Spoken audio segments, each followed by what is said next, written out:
Il y a des gens qui tardaient à mettre en œuvre les conseils du Padre Pio et qui l'ont regretté. Mais le protagoniste avait toujours l'opportunité de profiter des solutions, de la sagesse et de la bonté du Padre Pio. Le Fioretti que je vais vous raconter nous en montre un exemple curieux. Aujourd'hui, Giuseppe voulait se marier et en a perdu l'occasion. Mais la Providence est miséricordieuse et pour Dieu, il n'est jamais trop tard. Persévère et tu auras de l'aide.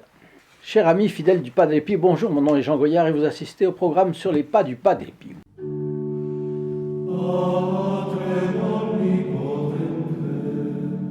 Comme souvent en commençant nos vidéos, je vous rappelle que vous pouvez gratuitement recevoir dans votre boîte aux lettres ces photographies du Padre Pio. Le maximum de foyers doit pouvoir profiter de ces photos, car elles apaisent et tranquillisent. Et plein de gens qui visitent votre foyer, depuis les membres de votre famille jusqu'à des commerçants, des fournisseurs, des visiteurs occasionnels, eh bien, peuvent être touchés par le regard bon et compréhensif de ce moine, pauvre et sans aucun poste hiérarchique. D'ailleurs, je me suis dit l'autre jour, il a eu une notoriété à faire pâlir de jalousie n'importe quel cardinal non vertueux. Non vertueux. Car la Providence l'a fait connaître dans le monde entier. Et la Providence lui a envoyé les gens. Bref, c'est avec joie que nous vous offrons ces photographies. Elles sont gratuites. Le port est gratuit.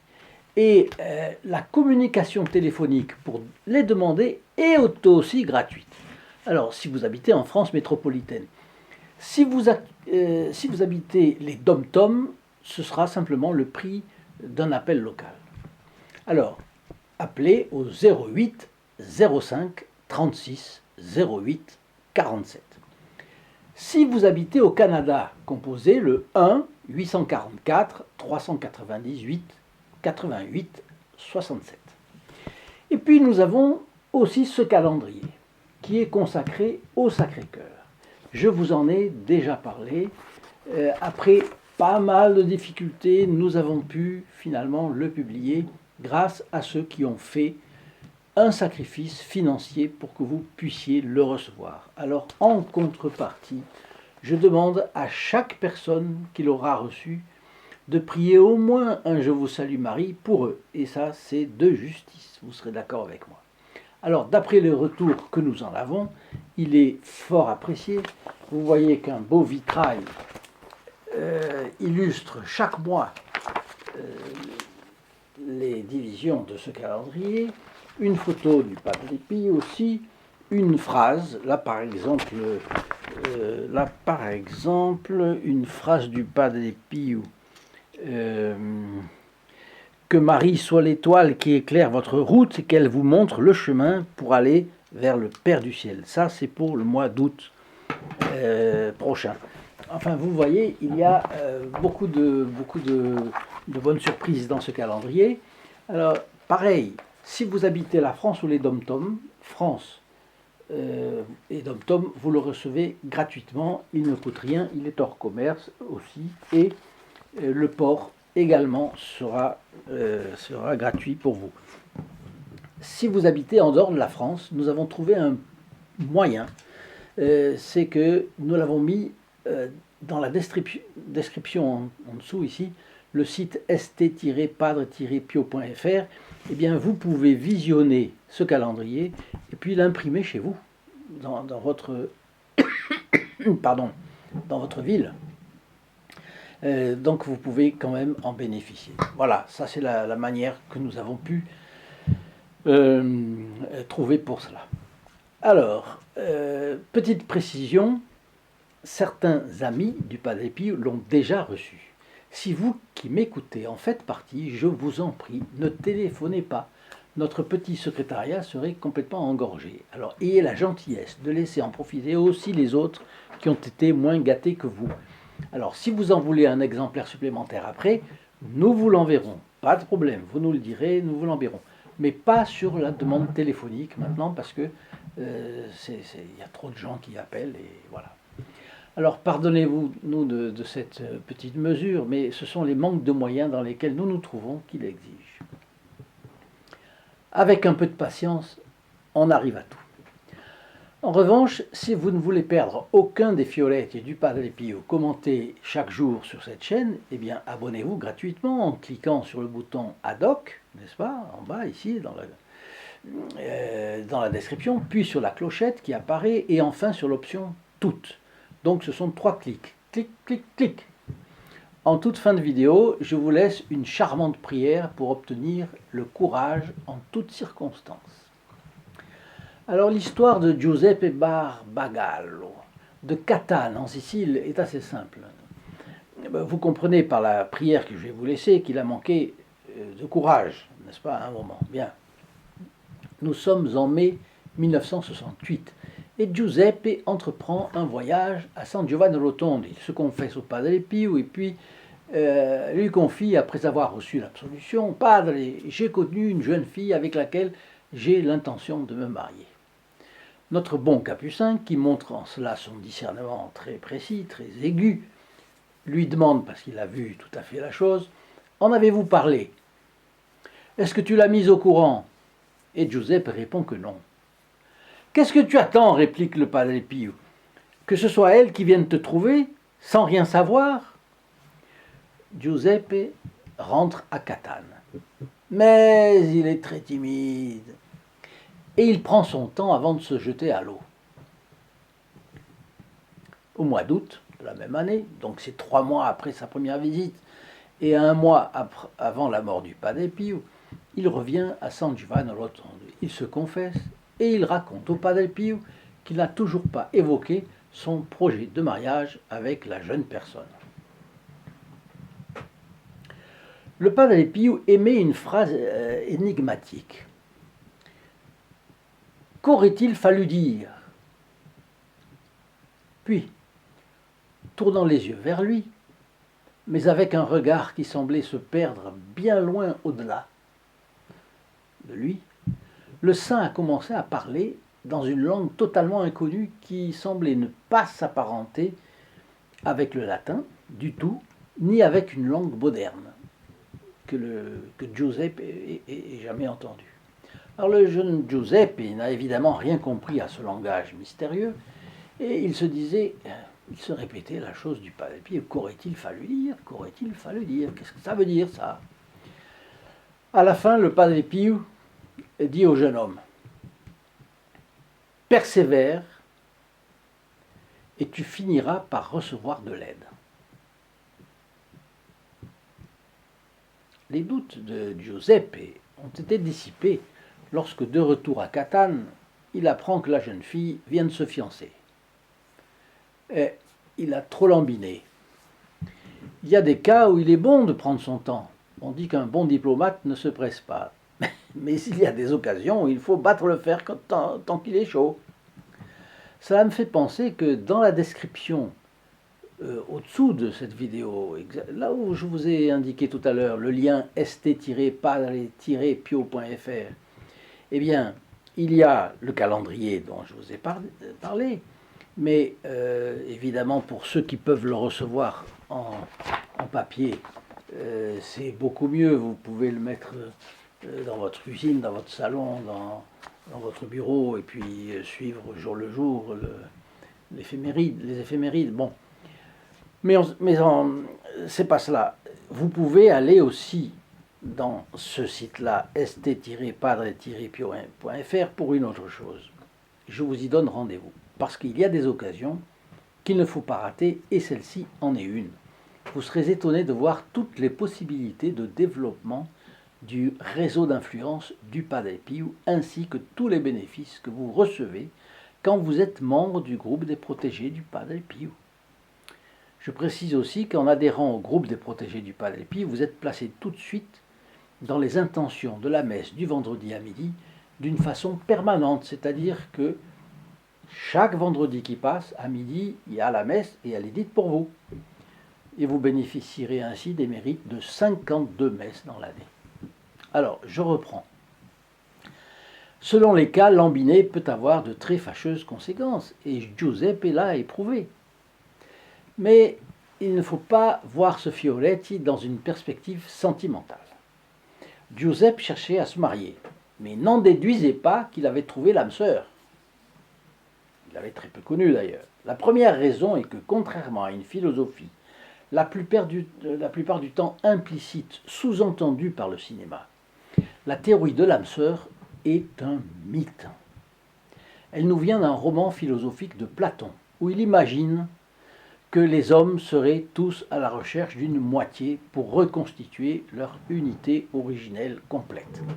Je vois bien que le péché originel a laissé dans l'âme des hommes une nostalgie de l'état d'avant, c'est normal. Mais seul le ciel pourra nous redonner ce que nous avons perdu par la faute d'Adam et Ève. Pour la théorie des âmes sœurs, eh bien, les âmes sœurs s'entendraient parfaitement dans une harmonie permanente, sans heurts, sans défauts, comme si les relations ici-bas pouvaient procurer le bonheur parfait dans les relations entre les personnes. Et en plus, nous l'avons vu dans les textes du Padre Pio, s'il y a une âme sœur de chacun de nous, c'est notre ange gardien. Voilà l'âme qui nous complète, car elle est un autre nous-mêmes, c'est le meilleur de nos amis. Il a nos qualités sans nos défauts. Et si nous le rencontrions, s'il pouvait prendre une apparence physique, nous croirions que c'est nous. Je suis allé, évidemment, sur Internet, j'ai vu une comparaison de quelqu'un. L'âme sœur, si vous voulez la trouver, vraiment, c'est un miroir. Là, vous vous voyez en face. Enfin, voyez les apôtres qui ont été envoyés 2 par 2 faire leur apostolat dans les grandes régions autour de la Méditerranée. Eh bien, il est clairement documenté que au moins 2 de ces pères, puisqu'ils sont allés par 2, 2 de ces pères ne se sont pas entendus sur le plan de l'apostolat, se sont disputés, se sont séparés. L'un de ces 4 apôtres était saint Paul et un autre saint Barnabé. Et pourtant, les apôtres à ce moment-là, attention, étaient déjà confirmés en grâce. Ils étaient donc saints, sans le savoir toutefois, mais ils étaient des saints. Et entre des saints, eh bien, ça peut arriver. Voyez par exemple le cardinal Méry Delval, qui a été l'adjoint principal de Saint Pie X. Eh bien, c'est lui qui, après, sous Pie XI, eh bien, a déclenché la congrégation pour la doctrine de la foi, à l'époque c'était la congrégation du Saint-Office, contre le Padre Pio. Plusieurs sites que j'ai consultés affirment que sur le plan pratique, la théorie de l'âme sœur est un fantasme pour une raison mathématique. Sauf rarissime exception, chacun rencontre entre 1000 et 10 000 personnes dans sa vie. Et la chance de rencontrer l'âme sœur dans cette portion étroite de population équivaudrait à tirer le numéro gagnant à la loterie, c'est-à-dire une chance sur des millions et des millions. Donc ça colle pas. Sans compter que ce mythe porte tort à ceux qui l'ont adopté. Il suscite le désir obsessionnel de rencontrer l'âme sœur, et au bout d'une période de temps, vient le désenchantement, vient l'insatisfaction, et finalement l'isolement. Alors, quelle solution l'Église donne-t-elle à ce problème? Elle renvoie à cet adage, le fou est celui qui se marie avec la femme qu'il aime, le sage aime la femme qu'il a épousée. Bon, ça n'empêche, on a pu être fou et puis après devenir sage et aimer la femme qu'on a épousée. Mais cet adage, vous voyez, est bien intéressant à méditer. Pour les jeunes d'aujourd'hui, mon Dieu. Bon, bref. Giuseppe Barbagallo a ensuite rencontré la femme qu'il épousera et dont il aura 2 enfants, Francesco et Chiara. Mais la vie n'est pas un long fleuve tranquille et les épreuves existent pour tout le monde. Alors qu'ils étaient encore petits, les enfants, Madame Barbagallo a été atteinte d'une sclérose en plaques qui l'a obligée à ne se déplacer qu'en fauteuil roulant. Dans ces heures d'épreuve où la souffrance et le découragement ont évidemment tenté plusieurs fois le ménage Barbagallo, le lien de Giuseppe avec le Padre Pio a été son grand secours. Et le Padre Pio était déjà mort, mais toujours proche des fils qu'il avait pris sous sa protection. Et le lien de Giuseppe n'a cessé de se renforcer avec le Padre Pio. L'ayant beaucoup invoqué, ayant beaucoup reçu d'assistance de notre bon Capucin, il a compris enfin le sens des dernières paroles qu'il avait entendues de lui. Persévère et tu finiras par recevoir de l'aide. Parce que la Providence demande la persévérance, demande l'insistance. Cette phrase est devenue son viatique dans les difficultés de la vie et il me semble qu'elle pourrait être aussi le nôtre. Notre viatique, c'est-à-dire que la Providence donne d'autant plus que nous sommes insistants dans la prière. Et elle veut que nous soyons aussi persévérants dans l'effort vers la sainteté. Par exemple, nos défauts, mais en particulier l'amour-propre qui touche tout le monde, eh bien, il va falloir lutter contre jusqu'au moment de la mort. C'est logique. En contrepartie, la Providence et le Padre Pio sera toujours là pour nous aider, même si nous ne savons pas discerner leur présence. Donc, confiance, confiance, confiance. Alors maintenant, je vais vous laisser cette prière. Mais auparavant, je voulais vous demander de ne pas oublier de partager cette vidéo pour que vous êtes aux premières lignes. Vous connaissez des personnes qui pourraient recevoir. Et c'est vous qui êtes le lien entre la chaîne et puis les personnes qui peuvent être sensibles. Et puis, vous savez, ça peut être des athées, ça peut être n'importe quoi, hein, pas de problème. Ensuite, donnez-moi vos commentaires. Chaque fois, je suis attentif aux commentaires que vous me donnez. Ajoutez votre like également. Cela nous aide aussi. Alors voilà la prière pour recevoir le don du courage. Et elle est tirée des œuvres complètes de qui? De Sainte Thérèse de l'Enfant Jésus et de la Sainte Face. Ô Seigneur, vous savez qu'elle tutoyait notre Seigneur. Hein, c'était spécial à l'époque. Moi, je n'aime pas tutoyer, mais ben, c'est notre problème.